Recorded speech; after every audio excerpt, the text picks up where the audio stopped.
we are going to solve one problem on 3 address code, and this particular question came in the GATE 2015.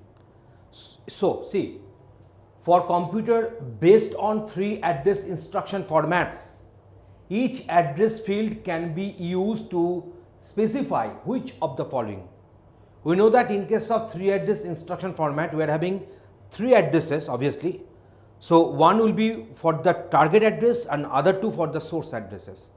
That means 2 operands will be kept in 2 source addresses, and after doing the computation depending upon the instruction type, the result thus produced will be kept in the target address. So that is okay for us. We know what is 3 address instruction.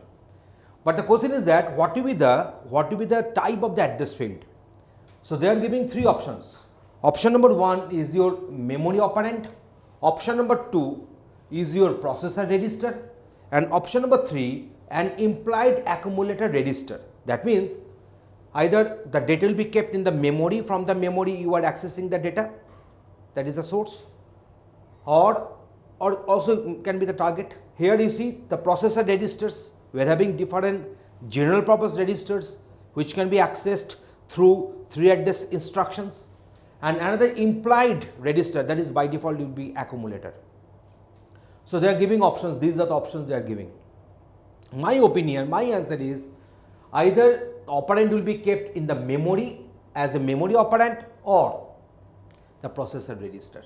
So these 2 are the options. We are not having the accumulator there. Implied accumulator register will not be there.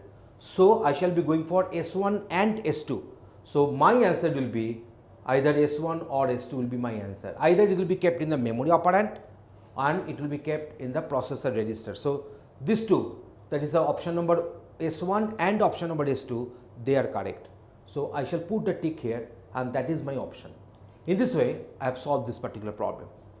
Thanks for watching this video.